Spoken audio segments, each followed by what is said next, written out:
I want to commit a murder right now. I was filming this video and my phone just didn't record anything. I was left with one book out of 10. One book. And I was done with this video. I had 24 minutes recorded. And it just faded to black and just didn't save anything. I'm so mad. I'm so mad.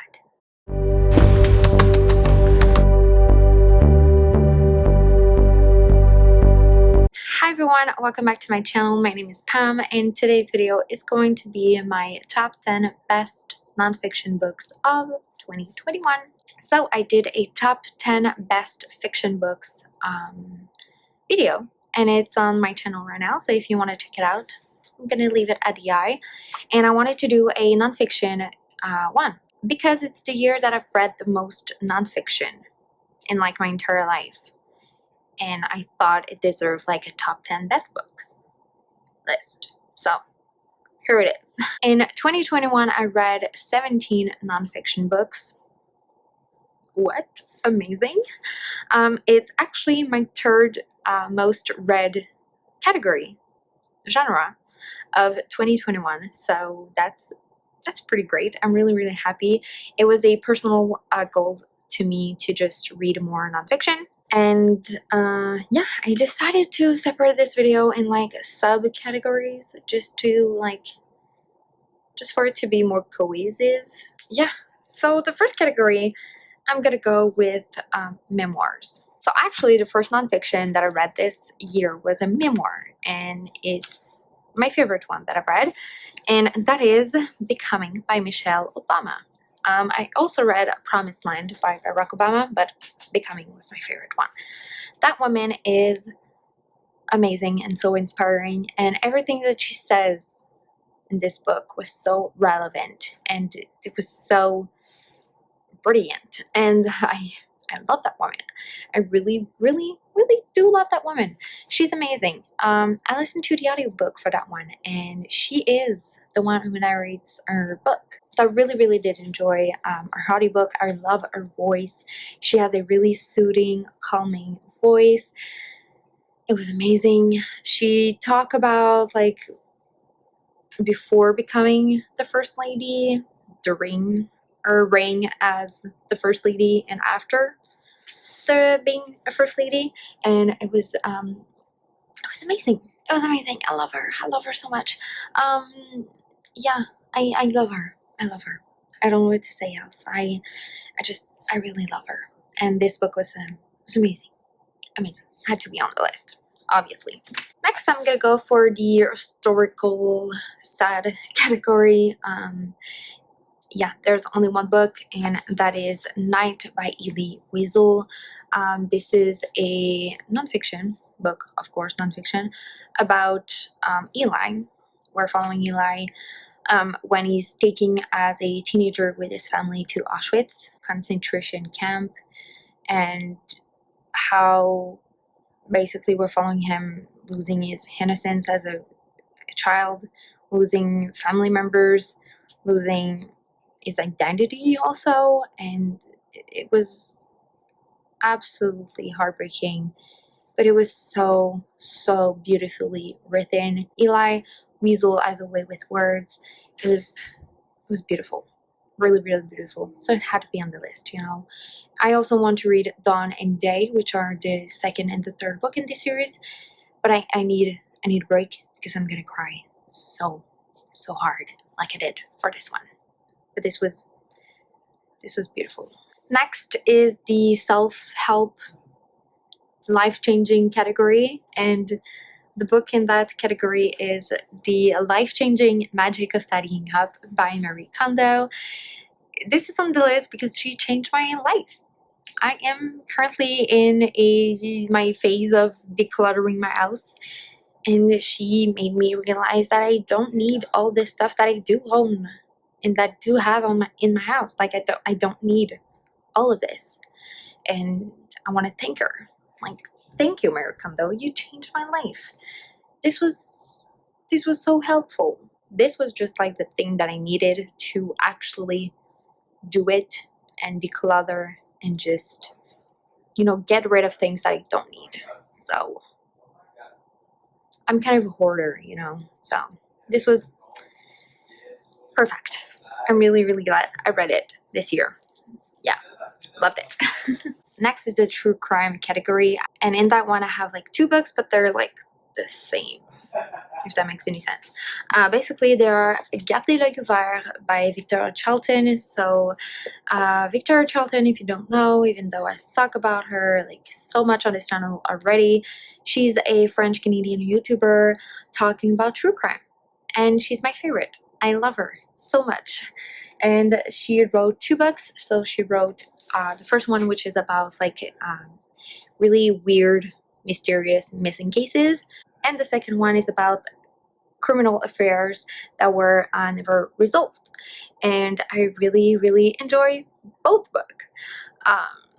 They're great. I listened to the audiobooks for these ones too, and she's the one who does the narration, Victoria Charlton. So it was basically like just listening to her podcast, because she does have a true crime podcast, and it was basically just like that, or like listening to her videos while I get ready, or when I cook, or the things that I do. I loved it. Loved it.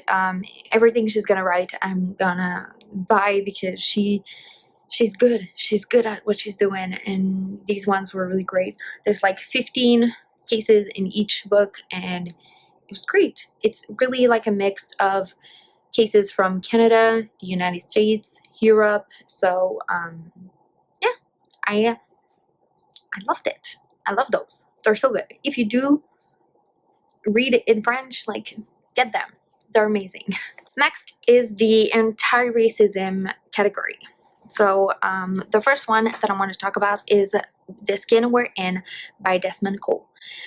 Desmond Cole is a Black Canadian author, and in this one he's talking about racism and systemic racism, most specifically, that is happening right now in Canada.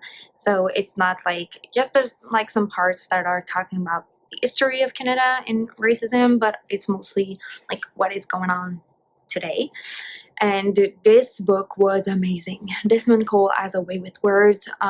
He made me learn so much, specifically about the policies and the racist policies in Canada that we have, and I was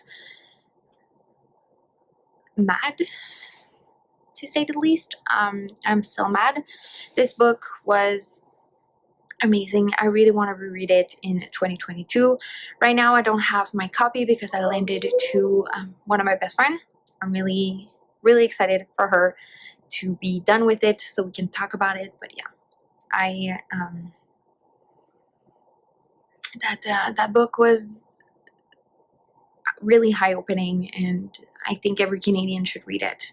Another one that every Canadian should read is 21 Things You May Not Know About the Indian Act by Bob Joseph. So this one is about the Indian Act and how it's racist, and how it's, even though like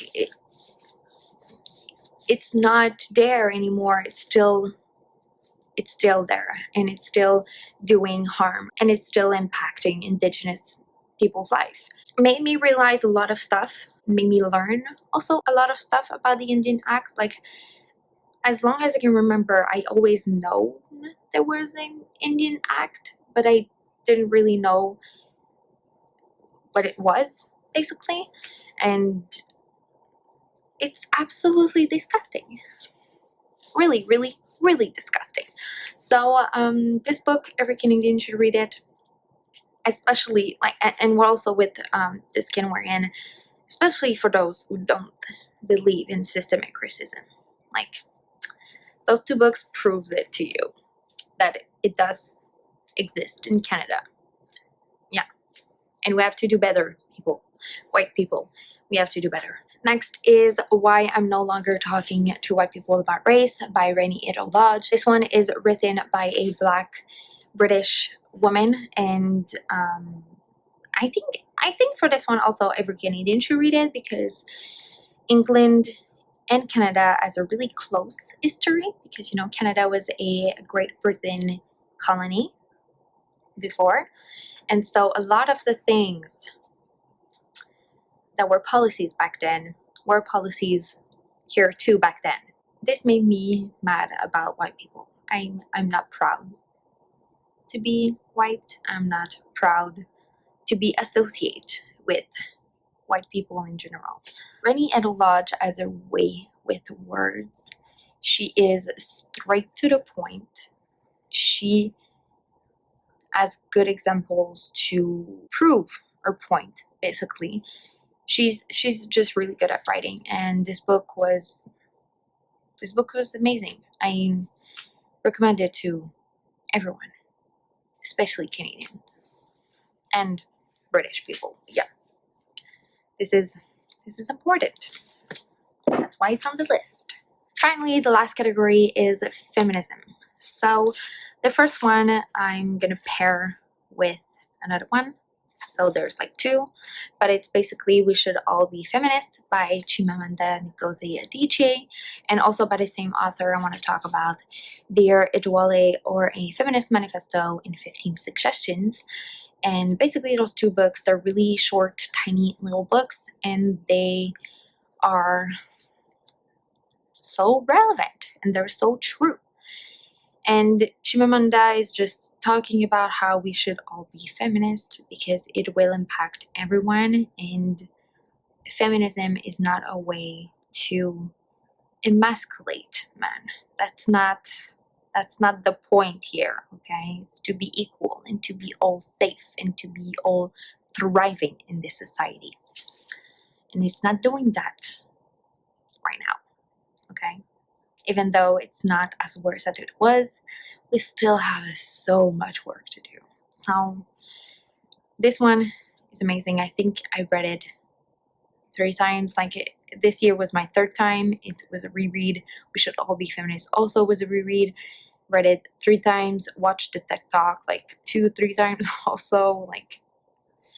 I love that woman. That woman is so good with words. She's so eloquent, and she's perfect.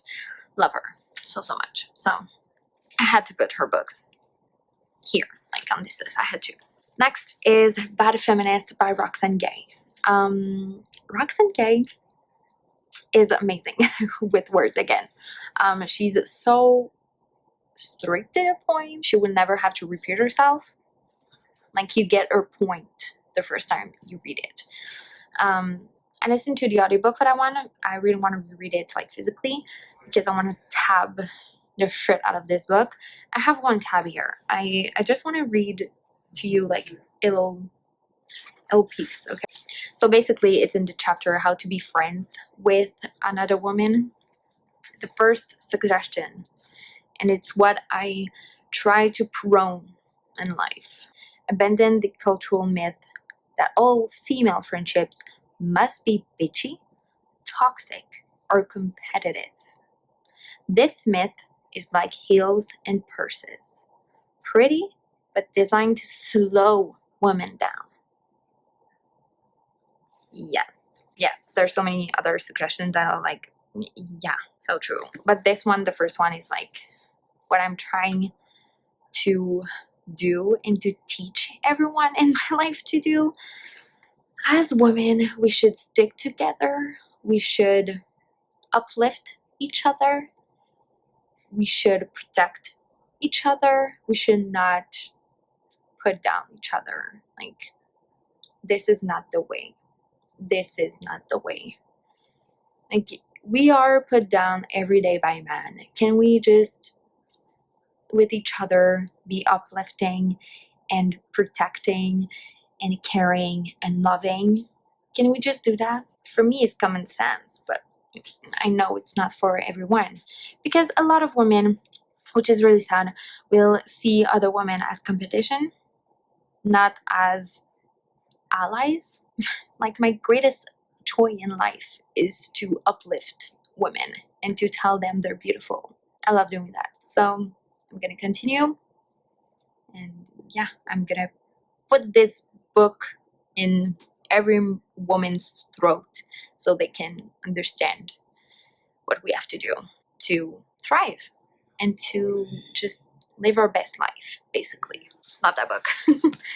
Lastly, the last book on this list is a book that I read really recently, but wow, that book is amazing, and it's Sex Object by Jessica Valenti. I know it's like a memoir. I could have put it in the memoirs category, but well, subcategory, but I really wanted to talk about it in the feminism category, because as its title suggests, this is about how women is sexually objectifying all the time, and to certain men. I'm gonna say here all men, because I prefer to assume all men are bad than assume that they're all good and be fucked. So yeah, so we are objectified by every single man. So this is about objectifying sexually the body of a woman.